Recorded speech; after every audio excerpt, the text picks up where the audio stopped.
네, 저희는 두 분과의 대담을 이어가겠습니다. 김상일 평론가, 송영훈 변호사와 함께합니다.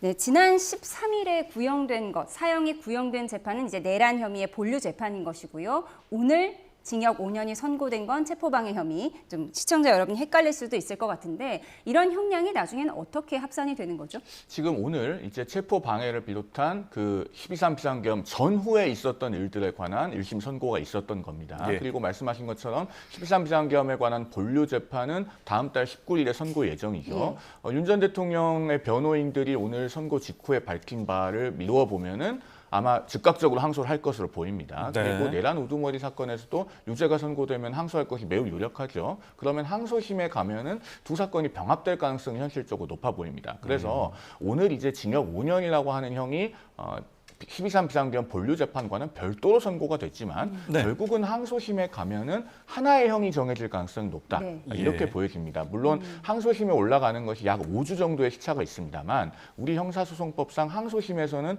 피고인에 대한 구속기간이 최대 8개월이거든요. 그러면은 8개월 정도면 이미 본류 재판도 1심에서 약 1년가량의 심리 과정을 거쳤고 그리고 체포방해 등 혐의 사건도 오늘 선고에서 보듯이 나름대로 상세한 판단 근거가 갖춰질 정도의 심리가 있었습니다. 그러면 항소심에서 8개월이라고 하는 구속기간이 그렇게 부족하지 않다는 점으로 봤을 때 아마 병합을 해서 진행될 가능성이 현실적으로 상당히 높아 보입니다. 그러니까 지금 1심에서는 8개 재판이 진행 중이지만 2심으로 가면 어느 정도 정리가 돼서 하나의 형량으로 나올 수도 있다. 이런 가능성이 있는 거죠. 말씀하신 8개 재판 중에서 후행하고 있는 6개 사건들은 네. 언제 선고가 되어서 항소심에 올라올지가 사실 좀 기약이 없기 때문에 네. 그 사건들까지 병합되진 않겠습니다만은 적어도 오늘 선고된 사건과 다음 달 19일에 선고될 그 본류 재판은 항소심에 가면 병합 가능성이 높다 이렇게 보여집니다. 그러니까 가장 큰 재판 2개는 합쳐질 가능성이 높다라고 정리를 해주셨습니다. 네, 아직 뭐 준비 기일도 열리지 않은 재판들이 있어서 순서대로 저희가 다루고 있는데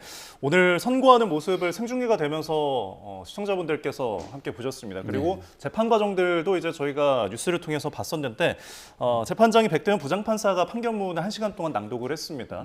이 재판부가 내란 혐의 재판부인 지기현 부장판사와 이제 어느 정도 좀 스타일이 다른 부분 때문에 좀 이 부분도 이야기가 좀 되는 것 같은데 어떻게 바라보셨습니까? 그렇죠. 뭐 국민들의 입장에서는 재판부라고 하면 굉장히 좀 드라이하고 그 다음에 뭔가 단호하고 정의롭고 이런 이미지를 떠올리는데 네. 백대현 판사 같은 경우는 그런 모습에 조금 더 부합하는 모습을 보여줬다 이런 생각이 들고요. 법정 이외의 장으로 만드는, 다시 말해서 정치적인 장으로 만들거나 아니면 어떤 뭐 소위 말하는 이렇게 투정과 예. 뭐 이런 장으로 그 중언 부언을 통해서 지연시키는 어떤 악의의 장 이런 걸로 만드는 것을 막으려는 단호함이 있었어요. 그래서 네. 저는 좀 아까 윤석열 피고인이 불의타라는 걸 했잖아요. 예. 불의의 근데 타격. 불의의 타격인데 그 미국에 가면은 그 정수 피처 있거든요. 주전자. 예. 그 가장 대중화된 그 가정에서 쓰는 주전자인데 법정에서의 그런 오염된 모든 행동을 불이타처럼 정수를 하는 모습을 보여줬다. 이런 생각이 저는 오히려 들어서 불의타가 아니라 불이타가 아니었나 이런 생각이 들었습니다. 네, 알겠습니다. 백대현 재판부와 지기현 재판부의 좀 진행하는 방식이 많이 달랐다. 이 부분을 좀 정리를 하셨는데, 근데 뭐 진행하는 방식과 또 판결문이 나오는 과정은 좀 다른 거잖아요. 별개의 것이잖아요. 그렇습니다. 게다가 그 12.3 비상계엄 본류 재판은 유죄가 인정될 경우에는 굉장히 중형 선고가 예상되는 사건이죠. 왜냐하면 내란 우두머리는 법정형 자체가 사형, 무기징역, 무기금고밖에 없기 때문입니다. 그런 점에 더해서 재판과 관련된 우리 사회의 장외의 논쟁도 상당히 많았던 점 등을 고려해서 재판부가 피고인이나 변호인 측에 상당히 절차적으로 유화적인 태도를 보이고 있는 것은 있어 보입니다. 그러나 지기현 재판부가 그런 태도를 보였다고 해서 그것이 결론으로 이어진다라고 하는 보장은 없습니다. 왜냐하면은 직업법률가들은 이제 많이 겪는 일인데요. 우리가 형사 사건에서 변호인을 할 때 네. 유난히 피고인이나 변호인에게 절차적으로 관대한 재판부들이 있습니다. 네. 여러 가지 증거 신청을 잘 받아주거나 혹은 절차적으로 일종의 호의를 베푸는 그런 재판장들이 있는데 정작 선고 결과를 받아보면은 그런 과정에 있어서의 절차적 호의와는 상당히 반대되는 결과가 나오는 경우들이 제법 있거든요. 예. 그런 것들을 몇 번만 겪어보면은 변호인들이 절차적으로 우호적인 재판부에 대해서 내심 많이 긴장합니다. 즉 하고 싶은 대로 다 하게 해주고 결론에 있어서는 과정에 관한 논란의 여지가 없기 때문에 네. 상당히 엄중한 선고를 하는 경우들이 있는 거예요. 지금 직위원 재판부도 그럴 개연성을 배제할 수 없기 때문에 방송으로 중계되는 그런 영상의 일부 파편적인 흔적들만 보고 이 재판부가 어떠한 결론을 내릴 것이다라고 우리 사회가 예단하는 일은 없었으면 좋겠고 예. 2월 19일에 선고가 이루어질 때까지 좀 차분히 지켜볼 필요가 있지 않나 하는 생각이 듭니다. 그러니까 직위원 재판부가 이틀간의 긴 서중 조사를 다 들어주긴 했지만 그것이 반드시 뭐 피고인들에게 관대한 판결로 이어지진 않을 것이다. 이런 예측을 주셨습니다. 네. 이제 오해가 좀 있을 수 있을 것 같아서 좀 짧게 말씀드리면 네. 저도 판결과 관련된 얘기를 한 건 아니고요. 네. 아, 예. 네, 법정이 줄 수 있는 이미지, 네. 사법 권위와 신뢰와 관련해 가지고서 사법 신뢰, 사법 권위와 관련해서 줄 수 있는 이미지 측면에서 네. 백대현 판사의 이미지에 대한 선호를 말씀드린 것뿐입니다. 예. 알겠습니다. 자, 결국은 이제 결론이 어떻게 나오는지 보고서 이야기를 또 나눠볼 수 있을 것 같습니다. 자, 그런데 지금 윤석열 전 대통령이 보통은 이제 선고를 할 때 출석하지 않을 수 있는데 자리에 왔습니다. 사실 이전에 이명박 전 대통령이나 박근혜 전 대통령의 이제 형사재판 경우에는 모두 이제 법정에 나오지 않았어요. 좀 어떤 차별화가 있을까요? 이 답변은 제가 사실은 전에 그 답변을 드린 거랑 같은 내용이어서 예. 우리 송영훈 변호사 의견도 들어보는 게 좋을 것 같습니다. 알겠습니다. 일단 피고인이 선고기일에 출석을 해야 될 의무가 있죠. 예. 그동안에 윤 전 대통령이 재판에 많이 불출석하는 모습을 보이다가 중간에 마음을 바꿔서 이제 재판에 꾸준히 출석을 해오고 있습니다. 예. 그래서 출석 자체를 하지 않는 것보다는 그래도 출석을 하는 것이 바람직한 행동입니다. 예. 거기에 대해서 어떤 전략적인 의도를 분석하기보다는 해야 할 일을 한 것인데 이것을 이유를 논하는 것 자체가 사실은 좀 바람직하지 않아 보여요. 다만 그럼에도 불구하고 굳이 추론을 해보자면 예. 오늘 윤 전 대통령의 변호인이 선고 직후에 입장을 발표할 때 상당히 굳은 표정과 어조로 거의 재판부를 강도 높게 비판하는 듯한 그런 입장을 밝혔습니다. 그러면 그것이 법정 안의 모습과 연결되어서 해석될 수 있을 거예요. 즉 이른바 윤 어게인이라고 불리는 우리 사회에서 아직도 윤 전 대통령에 대한 어떤 그 추종하는 성향을 갖고 있는 분들은 전직 대통령이 법정에 출석해서 저렇게 유죄 판결을 선고받고 변호인들이 반발하는 모습을 보면서 또 어떠한 일정한 심리적인 기제가 유발될 수도 있을 겁니다. 그런 것들을 염두에 둔 것이 아닌가 하는 추론도 가능해 보이는데 네. 어찌됐든 피고인이 선고기일에는 법정에 출석을 해야지 출석하지 않는 것이 오히려 비정상적인 일입니다. 그리고 그동안에도 공판기일에 꾸준히 출석했다면은 아마 오늘 양형에도 더 긍정적으로 반영되었을 것이라는 측면에서 저는 오히려 그동안의 행동을 아쉽게 생각해야지 오늘 출석한 것을 특별하게 평가할 일은 아니라고 네, 봅니다. 출석하는 알겠습니다. 것이 오히려 당연한 것이다 이렇게 정리를 해주셨습니다. 윤 전 대통령이 받는 8개 재판 가운데 첫 번째 재판 선고, 오늘 징역 5년이 선고됐고 체포방해 혐의입니다. 이 체포방해 혐의 재판이 결국은 지난해 3월에 윤 전 대통령이 구속 취소로 풀려났다가 다시 구속된 계기가 된 사건이잖아요. 네.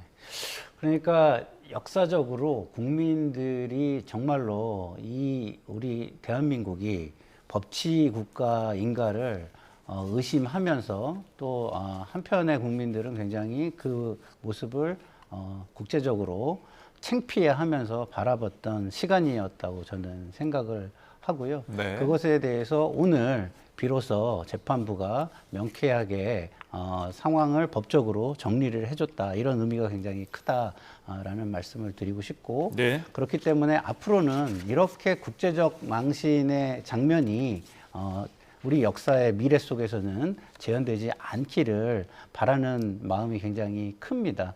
그 당시에 저 굉장히 조마조마한 순간이 너무 많았던 거예요. 예. 감정적으로 너무나 갈등이 고조돼 있는 상황에서 뭐랄까요, 거리에서 그 시민들끼리의 충돌이 있을 수도 있었고요. 그다음에 공권력과의 충돌이 있을 수도 있었고 그런 모든 것들을 이제 지나서 마무리할 시간이 오는 것에 대해서 한편으로는 굉장히 다행이다. 그리고 밝은 미래가 이제는 열리길 바란다라는 어떤 희망을 갖게 합니다. 알겠습니다. 자, 그리고 저희가 오늘 선고 과정에서 지금 재판부에서 판단했던 부분, 국무위원의 이제 권한을 침해했다라는 부분인데요. 국무회의에서 국무위원들의 권한을 침해했다. 그 관련 녹취를 듣고 이야기 나눠보겠습니다.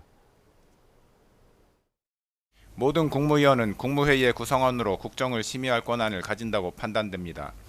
따라서 대통령이 국무회의를 소집하는 경우 국무위원 전원에게 소집 통지를 하여야 하고 일부 국무위원에게 소집 통지가 결여된 경우에는 해당 국무위원의 심의권이 침해되었다고 보아야 합니다.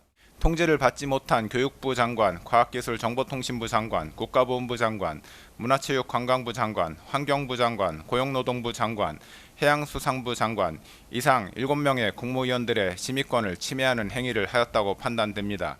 정당한 사유가 있다고 주장하나 헌법과 관계 법령상 긴급한 경우에 그와 같이 소집 통지를 하지 않아도 무방하다는 취지의 예외 규정은 없습니다. 피고인이 비상계엄 선포 이전에 국무위원 전원에 대한 소집 통지를 하지 못한 것을 정당화할 수 있을 정도로 긴급한 상황 하에 있었다고는 보기 어렵습니다. 네, 앞서 백대현 부장판사의 주문 낭독을 저희가 녹취로 전해드렸습니다. 이 부분은 지금 국무위원들의 심의 의결권을 침해했다. 이 부분이 유죄로 판단된다는 부분이었습니다. 그렇습니다. 오늘 재판부의 판단을 보면은 모든 국무위원에게 국정 심의권이 있다라고 한 부분이 눈에 띄거든요. 예. 그동안에 국무회의를 소집할 때 모든 국무위원에게 통지를 해야 될 의무가 있다라고 하는 판결이 있진 않았습니다. 최초의 판단으로서 의미가 있고 사실은 한국의 대통령제는 어떻게 보면 아직도 만들어지는 과정에 있다고 할 수 있습니다. 우리가 민주화 이후에 탄생한 제6공화국을 기준으로 하면 대한민국의 대통령제는 만 37세입니다. 한국 나이로 아직 39살인 것이죠. 그리고 계속 성장하고 발전해가는 과정 중에 있는데 그 중에 하나가 오늘 판결도 그런 부분을 채워주는 의미가 있다고 보여집니다. 그러니까 국무회의는 항상 모든 국무위원에게 소집 통지가 이루어져야 되는 것이고 다만 그 통지를 받은 국무위원들이 모두 도착해야만 개의할 수 있는 것은 아니다라고 하는 선례가 만들어진 것 아니겠습니까? 그런 점에서 의미가 있고 다만 우리가 다른 한편으로도 짚어볼 지점이 있습니다. 네. 왜냐하면은 우리가 이 비상계엄은 실체적으로나 그러니까 내용적으로나 또 절차적으로나 위헌 위법하다고 헌법재판소가 판단을 했었는데 그렇다고 하면은 국무회의가 그날 소집된다는 통지를 받지 못한 국무위원들이 본인의 권리를 침해받은 것인지 아니면 영문도 모르고 그날 국무회의를 한다고 불려온 국무위원들이 본인들의 권리를 침해받은 것인지 저는 오히려 후자에 가깝지 않나 하는 생각도 합니다. 왜냐하면은 잘못된 비상계엄에 가담할 의사가 없었는데도 국무회의를 한다고 해서 불려와서 그 기록에 이름을 남기게 된 국무위원들이야말로 어떻게 보면은 본인들의 권리를 침해받고 의무 없는 일을 했다고 볼 수 있지 않는가라는 점에서 비록 오늘 사법적 판단이 1차적으로 있었지만은 이 부분에 대한 역사적인 평가는 오히려 반대편의 권리 침해가 있었다라고 볼 여지도 있지 않겠는가 하는 말씀을 좀 덧붙여서 드리겠습니다. 알겠습니다. 오늘 징역 5년이 선고된 윤석열 전 대통령의 체포방해 혐의 재판 정리해 드리고 있습니다. 지난 1년 동안 윤 전 대통령 측이 문제 삼았던 공수처 수사권을 오늘 1심 재판부가 인정했는데요. 관련 녹취 듣고 오시죠. 공수처는 피고인의 직권남용 권리 행사 방해 혐의에 대하여 수사를 하던 중 피고인의 내란 우두머리 혐의가 직권남용 권리 행사 방해에 관련 범죄에 해당한다고 판단하여 피고인의 내란 우두머리 혐의에 대한 수사에 착수하였습니다. 피고인의 직권남용 권리행사 방해 혐의와 내란 우두머리 혐의는 사실관계가 동일하여 중간행위나 다른 원인의 매개 없이 직접 연결되고 직권남용 권리행사 방해 혐의에 대한 수사 과정에서 자연스럽게 피고인의 내란 우두머리 혐의가 드러날 수밖에 없는 관련성이 인정되므로 공수처는 피고인의 내란 우두머리 혐의를 관련 범죄로서 수사할 수 있습니다. 따라서 공수처는 피고인의 직권남용 권리행사 방해 및 내란 우두머리 혐의에 관하여 모두 수사권이 있습니다. 공수처가 피고인에 대한 체포영장 등을 서울 서부지방법원에 청구하여 이 법원에서 영장을 발부받은 것은 관할 위반에 해당하지 않습니다. 이 조항은 수사기관의 압수 또는 수색과 같은 대물적 강제처분에 관한 것이므로 체포와 같은 대인적 강제처분에 있어서는 적용되지 않음이 분명합니다. 그렇다면 군사상 비밀을 요하는 장소에서 피의자를 체포하기 위한 수색 및 그에 따른 체포에 관하여는 형사소송법 제110조가 적용되지 않으므로 책임자의 승낙이 없었다고 하더라도 위법하다고 볼 수 없습니다. 네, 그러니까 공수처가 이제 직권남용 혐의에서 더 나아가서 이제 내란까지 수사를 할 수 있느냐였는데 적법하다고 봤습니다. 네, 그 부분을 가지고 굉장히 집요하게 윤석열 피고인 측에서 물고 늘어졌던 부분이죠. 그 부분을 상당히 오늘 명쾌하게 정리를 해 준 것 같은데요. 네. 이게 공수처법에 의하면 그 영장을 청구하는 기본적인 재판부를 법원에 중앙지검에 두고 있어요. 그렇지만 형사소송법에 의하면은 중앙지검뿐만 아니라 관할 뭐 직장이나 자택의 주소지나 이런 것들이 있는 관할 법원에서도 할 수 있는 것이거든요. 네. 그래서 그런 부분에 대해서 이게 형사소송법을 근간으로 해서 공수처법이 만들어진 것이기 때문에 기본적으로는 형사소송법을 큰 모법으로 보는 것이 맞다는 취지의 해석을 통해서 그때 있었던 논란들을 법적으로 정리를 해준 의미가 있다 이런 생각이 들고요. 그 법을 좀 많이 한다고 해가지고 법꾸라지 기술과 기교를 부리는 것에 대해서 명쾌하게 단절해준 의미 있는 해석이 아니었나 싶습니다.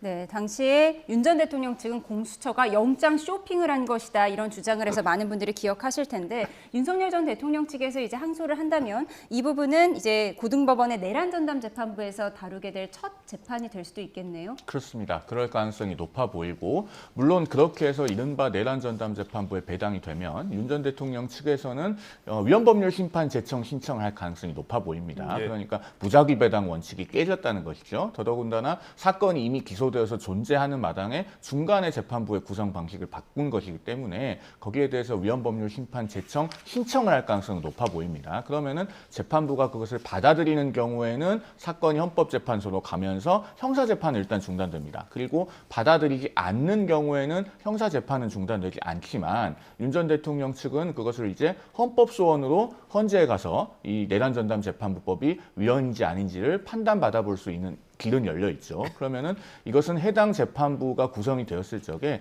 그 담당 법관의 어떤 개별적인 소신이 상당히 중요하게 작용한다고 볼 수 있습니다. 즉 법을 제정하는 과정에서 막판에 와서는 위헌 소지를 일정 부분 제거하긴 했습니다만 그럼에도 불구하고 무작위성이 깨졌기 때문에 이것은 헌법재판소의 판단을 거쳐야 된다는 그런 적극적인 관점을 택할 것인가 아니면은 그래도 내가 전담 법관으로 지명이 된 만큼 일단은 절차는 진행되도록 할 것인가 이것은 해당 재판부의 판단에 달려있다 이렇게 보여집니다. 알겠습니다. 오늘 윤석열 전 대통령의 체포방해 혐의 등에 대한 내용들 관련해서 김상일 정치평론가, 송영훈 전 국민의힘 대변인과 함께 이야기 나눠봤습니다. 고맙습니다. 고맙습니다.